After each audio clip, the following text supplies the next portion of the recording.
నేను డాక్టర్ తేజ పల్మనాలజిస్ట్ని. Old club road Teja పాలిక్లినిక్‌లో కన్సల్టెంట్‌గా వర్క్ చేస్తున్నాను. ఇవాళ మన టాపిక్ వచ్చేసి వైరల్ బ్రాంకైటిస్‌లో యాంటీబయాటిక్స్ వాడుతూ ఉంటారు. వైరల్ బ్రాంకైటిస్ అంటే జనరల్‌గా అందరికీ తెలియదు. దగ్గు, కొద్దిగా కఫం పడడం, కొద్దిగా గొంతు నాస ఇలా ఉంటూ ఉంటుంది. యాంటీబయాటిక్స్ వాడుతున్నామండి చాలా రోజులు. ఒక కోర్స్ వాడాం, 2 కోర్సులు వాడాం, 3 కోర్సులు వాడాం, అయినా తగ్గట్లేదని చెప్పి మన దగ్గరికి వస్తూ ఉంటారు. దగ్గు, కఫం ఉన్నప్పుడు ప్రతిసారి యాంటీబయాటిక్స్ వాడాల్సిన అవసరం లేదు. అందులో ఇలాంటి సీజన్స్‌లో వైరల్ ఇన్ఫెక్షన్స్ ఎక్కువగా ఉంటాయి.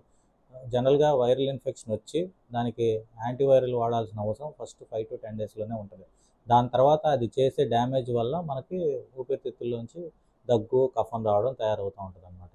దానికి సంబంధించి ఒకవేళ ఏదన్నా ఊపిరితిత్తులో ఏదన్నా ఉందా? లేకపోతే వేరే ప్రాబ్లమ్స్ ఏమైనా ఉన్నాయా? ఏ ఈ గొంతులో ఏమన్నా ప్రాబ్లమ్ ఉందా?